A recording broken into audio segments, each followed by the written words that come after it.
everyone, and welcome to this episode of Peace Talks. This is a series where we catch up with the artists and bands that are coming to play for us up at the Marr Bar in Worcester. And today I have with us Guido Spannocchi, a saxophonist, who will be coming up to play for us on the Thursday, the 2nd of May. We're into May already this year. Wow. Welcome, Guido. Thanks very much for joining us today. Hello, hi. Thank you for the invitation. No worries. Good to see you again. Because I think it was back end of 2022. I think you contacted me and I came down. I was able to come down to see one of your gigs down at Woolwich Works. Yeah. A couple of days after you contacted me. So that was that's the first time I'd kind of come across you and your music. Let's sort of dive into a little bit of your background kind of thing, because you got I think you've done 4 studio albums today, haven't you? And then there's the live. Yeah, there's a few. I mean, I have released a few studio albums. There's one studio, my very first studio album was only out on vinyl, and that was recorded on tape and then mastered on tape and then pressed on vinyl. And that is no longer available. There were only 100 copies. But after that, I did 1, 2, so there was 3, 4, 5 studio albums, which are so 4 of those are, some of those are still available on record. There's one, there's some which are, but the last, basically what I'm currently trying to, or what I'm promoting at the moment is 2 different live albums. One which was recorded on tour in 2022 at a club in Vienna, my hometown, Vienna, where I'm from. And that was with Ruth Goller and Danny Keane and Pete Hill, and we weren't aware of the recording. So they only told us about the recording afterwards. Yeah. So I had inquired because that club has a built-in studio, and I had, before heading out on tour, I had inquired about running a multi-track recording of the gig. And then they responded, but we were already on the road when they responded and said, well, these would be the deals and what we can offer. And I sent them an email saying, I don't want to take that risk. So don't hire extra people, and thank you for the offer. It's very generous, but we are not going to take it. And then after the gig, the second engineer recorded the whole gig and came up to me and said, look, I have this really big production in-house tomorrow. And they asked me to do a multi-track recording of that production, but I've never actually done that. So I used your gig basically as a first trial, and if you want, you can have that multi-track recording and you can use that. And I didn't, because right after the gig you have a certain feeling about the gig, but you kind of, before you make such a decision, I said, look, it's great, can you send me a bounce and I'm going to listen to it in a few weeks time when I'm back at home. So he sent me the bounce in a few weeks later. I listened back and I thought, oh, this is really exciting, and I love the fact that we're playing to the club and to the audience and for ourselves without, the famous red light running and telling you that you have to be on your toes. And then I gave it to my brother, who's a sound engineer, who also was the main sound engineer in the club on the night. And I asked him, what do you think? Do you think we can make an album out of that? Would you be up for making an album out of that with me? And he said, oh, I'm so glad the guys recorded this. I think it was a fantastic gig and I'd love to do that. So that was that. And then a few months later, we recorded a live album at London Jazz Festival, where we knew it was going to be recorded, and that's available, but that's just a short run of cassettes, and it's on Bandcamp as well. Okay. That just came out last week, actually. So I'm going to have some of those vinyls and cassettes I'm going to have at the Marr Bar in a few days. Cassettes, eh? Wow, that's going proper retro, that is. Yeah, look, here they are. Look at that. Yeah, I got rid of my cassette player when I moved away 6 years ago, I think so. Yeah. Ah, fantastic. So yeah, where did it all start for you then, Guido? Let's go back to kind of so you're born in Austria, from Austria. Yes. How did that? Yeah. I was born in Vienna. My father's family is from Italy, but that's a long time ago. And my mother's family is actually kind of from Hungary, and so Vienna is the all kind of this the point in between. And I was born in Vienna, and there's a funny story, actually, because when my mother was very pregnant, and they had to find a new flat because the old flat became too small. I have two older siblings and a younger sister, so I'm the third one. And they found a flat in a house in Vienna where which was fairly kind of in a great area of Vienna and very central. But the owner of the house said, I am not renting out flats unless you're a musician. Oh, wow. All the flats, it's like one of those big Viennese houses, and all the flats were rented out to mostly classical musicians working for the Vienna Philharmonic Orchestra. Right. And my older siblings were already learning piano, and my parents said, well, all our children are learning an instrument, and all our children are, being fostered as musicians and such. And which was a bit like, was it true? We don't know, but they wanted that flat. And then the owner said, okay, well, in that case, I'm happy to rent you that flat. And the first piece of furniture was an old piano that came from another friend of my mother's, who just had another baby and therefore didn't have the space for the piano anymore. So she had to get rid of the piano. My parents just had the new flat, had to manifest themselves as, fostering musicians. So the first thing was a piano. It was this detuned Austrian piano that we all had to learn piano on. So that was kind of my childhood until I was about 10 or so. And then I started to rebel a bit. As we all should at that age. Exactly. And I said, no, I don't want to learn the piano anymore. I'm done with this. I want to learn something that is portable and that looks good. And somehow the saxophone was on my mind. I had no connection to saxophone music or jazz also. It just like happened, that sprung to mind. And then a friend of my mother who is a doctor had a very old Czech saxophone lying around at home because she used to play hobby-wise, and was generous enough to lend me that for many years. So all my studying I did on that instrument until I went to conservatoire at the age of 21 is when I passed for conservatoire, and that's when I bought a real instrument, the one before. I remember going to the exam at conservatoire, and one of the saxophone teachers said, "Oh, it's a very nice vase you have there."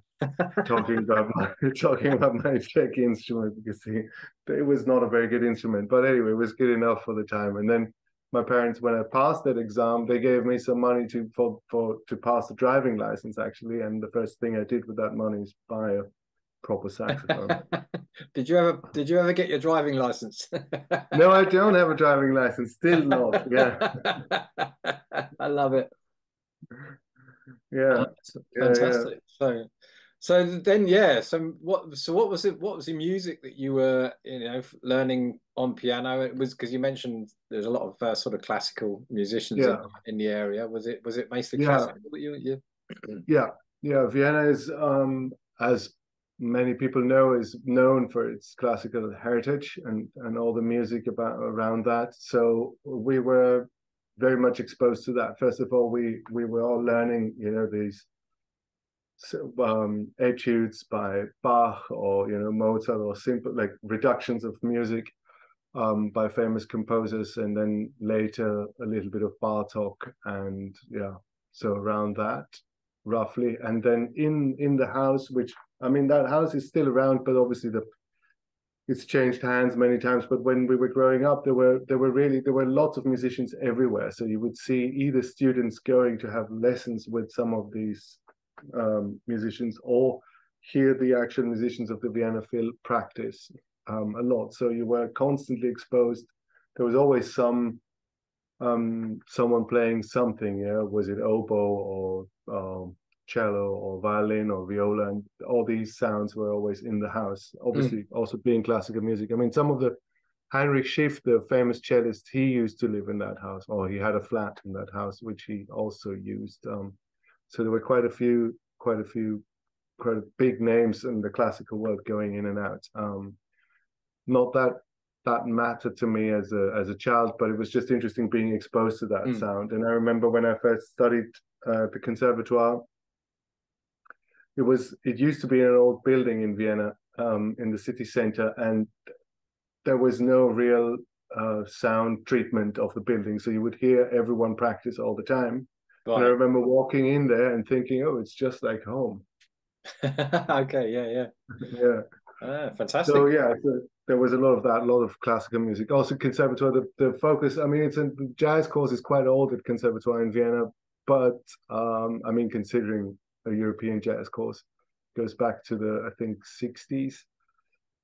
But obviously their main focus is classical music.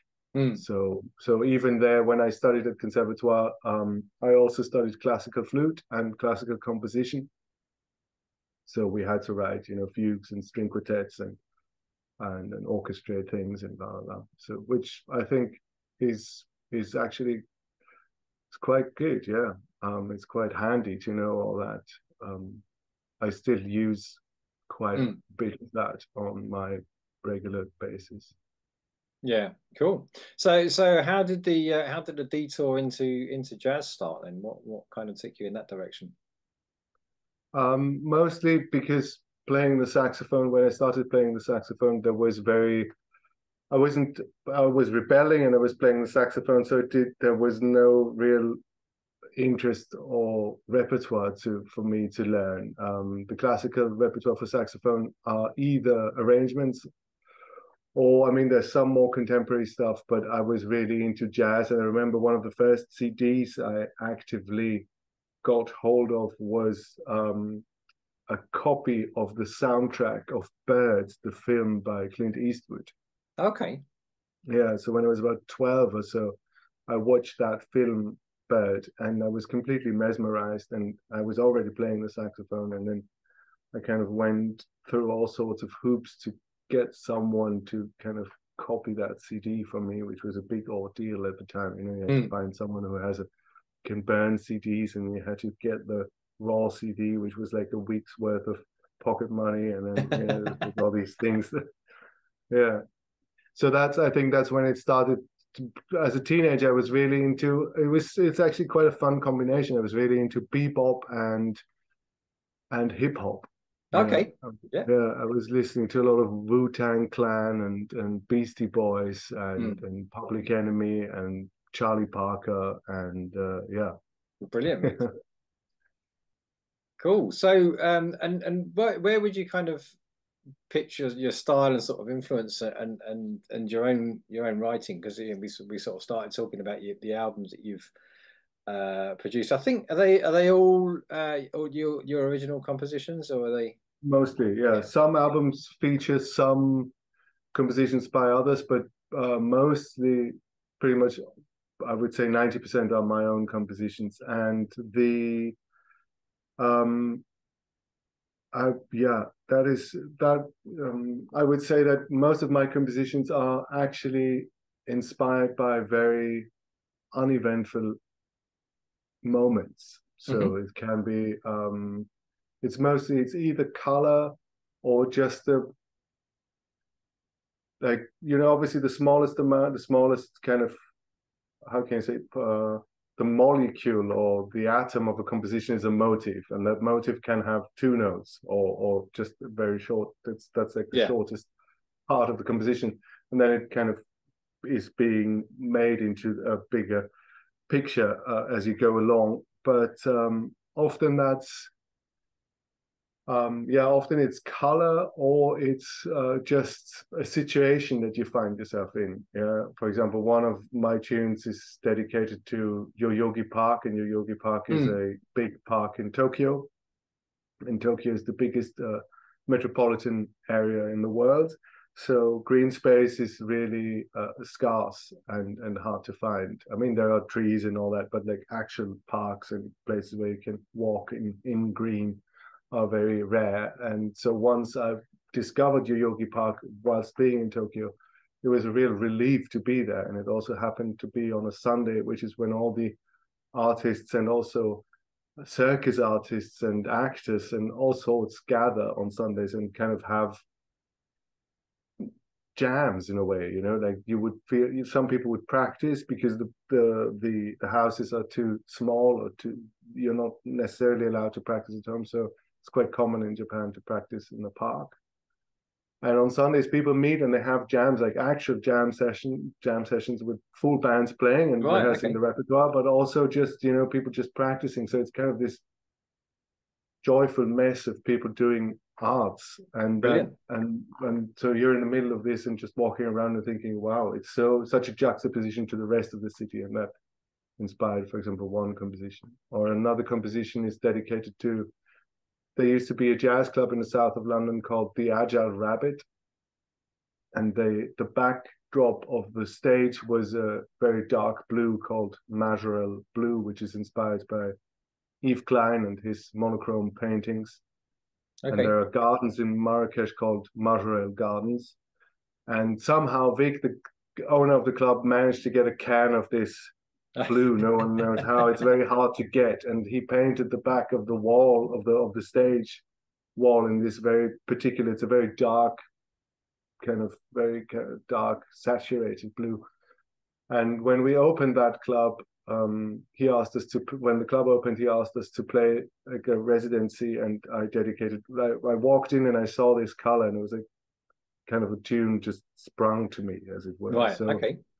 Yeah, I feel like often the compositions carry the name of the situation that inspired the composition, and right. It can be very uneventful. Like the actual situation can just be a very uneventful situation. It could be anything. Often it's color or sounds, like whatever, police car driving by and the change of the siren or something like that. It's interesting, yeah. So we'll come on to your quartet in a while, but who are some of the other musicians that you've worked sort of alongside with over your career? Any that sort of stand out? Any experiences that you've particularly enjoyed? Well, I mean, I was while still in Vienna, there was a time where Joe Zawinul was back in town because he's from Vienna. He's from the same area where I'm from, the same district where I'm from, and he came back and he gave workshops at the conservatoire where I was studying, and those workshops also meant some jam sessions. And he was running a club at the time called the Birdland, which is no longer, doesn't exist anymore, unfortunately. But that was a very small club, actually. And his idea was to invite musicians, basically his friends, to have a residence in the club, rather than usually when you tour, you play in an area, in a city for a day, and then you travel on. Mm-hmm. So every musician is really happy to be in a place for several days, if possible, because then you can leave everything set up. Yeah. The club becomes your living room, so to say. And so Joe Zawinul would play regular residencies in this club for like a week or so, and he would invite all his friends to do similar things. So you would have all of a sudden, you know, Vienna is important for classical music, but for jazz or contemporary music, it's not really on the map. So our exposure to a lot of people that you get to hear and see when you live in London wasn't as big in Vienna. Like it was a rarity that you had people like Herbie Hancock or someone like that in town. Yeah. But thanks to Joe Zawinul and his club, there were quite a few, like Richard Boner was in town several times for a week, or Bobby McFerrin. He came all the time, actually. And so when Joe Zawinul was around, you would see him. There was a coffee house he used to hang out with, and it wasn't far from Conservatoire. So sometimes you could just like walk by, see him, and then go in and sit down and have a chat with him. And he was always very kind of open and relatable and free for a chat, which was really, I think every minute I've spent with this person, I learned more than in years of studying at Conservatoire. You know, it's just like incredibly generous. Yeah. And then also Bobby McFerrin was in town for a week, and he was very funny. I remember him saying, "Why do all good guitarists wear glasses?" I'm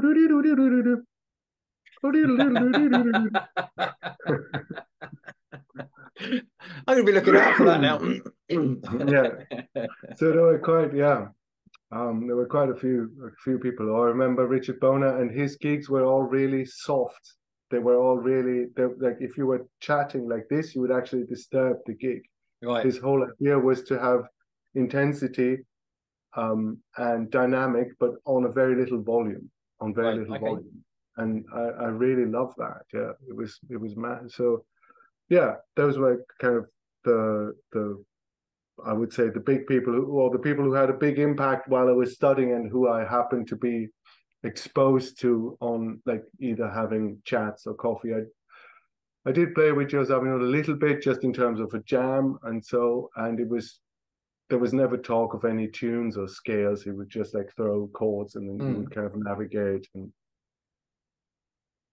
he would also say, I don't like to tell people what to do. Either it works or it doesn't.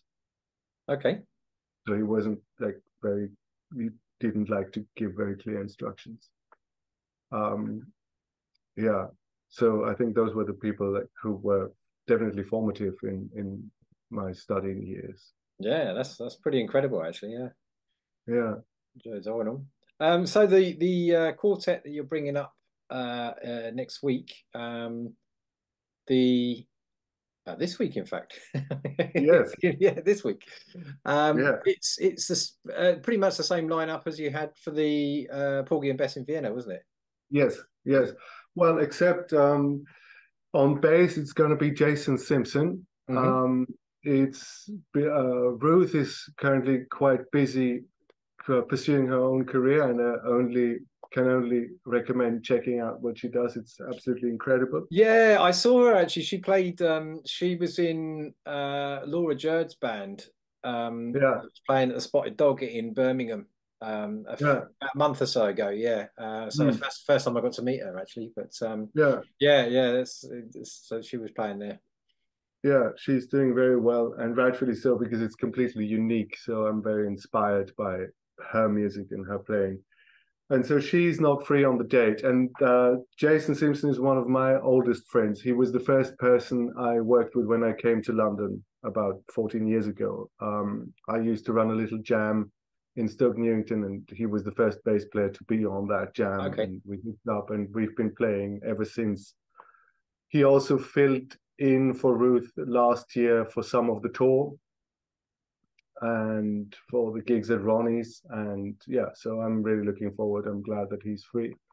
And the rest is the same. So it's Pete Hill on drums and Danny Keane on keyboards. And yeah, the repertoire is going to be a mix of I've written quite a few new tunes, so we're going to play some brand new tunes which have only been played once so far in public. And then we're going to play some tunes which are also on the Life at Porgy Bess album, and some I've also just dug back into the catalog, bringing out some tunes which were initially recorded as a trio, just saxophone, bass, and drums, and now Okay. we've kind of rearranged them for a quartet. Yeah, yeah, no, I'm really looking forward to it. We've got a big rehearsal on Wednesday. Well, that'll be the big rehearsal, and we're running some of the new tunes and some of the older ones, and yeah, I'm quite excited actually. Yeah, Fantastic. And for any, I mean, I'd certainly recommend anyone watching this before you come along, do have a listen to Guido's work on. I think some of it's on Spotify and Bandcamp and yeah, such. Yeah. So yeah, Perry Helion, I think was the last studio album, was it? And then exactly. live That's live. also my most successful one, I would say. That's the one that's sold the quickest. Yeah. So I still have some CDs, but the bands are all sold out, and it is the one that has the highest amount of streams. It's with a big like it's a six piece. There's Hmm. tenor saxophone and trumpet and yeah, it's Robert Mitchell on Wurlitzer and Tristan Banks on drums, and so Oh yeah, it's yeah, quite yeah. Tristan came and played for us in April last year, I think it was. Yeah. right. Yeah, yeah, he's excellent. He's gonna be on tour with Steve Winwood And this I know. summer. Yeah, yeah, Yeah, yeah. Fantastic for that one. Yeah. Cool. So yeah, I mean, for anyone who hasn't heard your music, if you could give a couple of a bit of a description, your kind of description of your music and what to expect. on the Yeah, I would say my music is quite melodic and lyrical in terms of that's where I come from. The saxophone as such is obviously a melody instrument, and so quite often the compositions are almost like lullabies. Okay. There's a quite nice review in The Wire just now, the current Wire magazine. Okay. There's a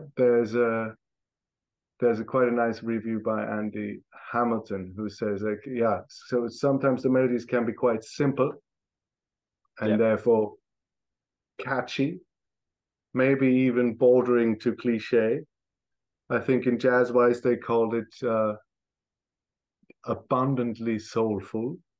Fantastic. But then I try to bring in some contemporary edge, so I combine it with rhythms from afar. For example, Tristan was great help in that. Yeah, so he brought all the rhythms. Like he's such a kind of how can I say? Brazilian influence. Yeah, he knows all the different rhythms from Brazil, and then he would say, "Oh, we make a bachata here," and then we do like that's like more like edging onto samba, but we change the clave and blah. So I'm trying to bring that in. And the current drummer, Pete Hill, he's more into the contemporary kind of electronic scene. And so he brings a lot of that, which I really love. So a lot of the rhythms are very groovy. And there's not a lot of swing in my music anymore. Yeah. For no particular reason, but I just feel like I wanted to change things up. So I would say it's quite melodic, lots of harmonic progressions and modulations, and then quite rhythmical and groovy. I'd like to give it some sort of almost dancey edge. And then most of the compositions are a discussion. So you just drop them into the band, and then everyone has their space, and we try to kind of communicate around that. So there's hardly ever strict form. So it's not traditional in its sense, like head, solo, solo, head out. So sometimes the head is in the middle and the solos are around it, or it's a little more flexible. Fantastic. Yeah. But I would say somewhere between exotica, groove, and contemporary. Well, I'm really, really looking forward to hearing it and getting your music in front of the people of Worcester. Is it your first time playing in Worcester? Absolutely, yes. It's my first time playing in Worcester, and I've met some people on a gig in January, and they were from Worcester. So they were, and I knew about the date already, so I told them. So I'm curious to see if they'll come along. But they said, yeah, the Marr, it's legendary. It's where we spend all our youth. Yeah, it's been going a long time. So yeah, really looking forward to having you and the band up. So thanks for your time today, Guido. Thank you. Talking to you. So catch you up Thursday. That's Thursday, the 2nd of May at the Mars Bar. Excellent.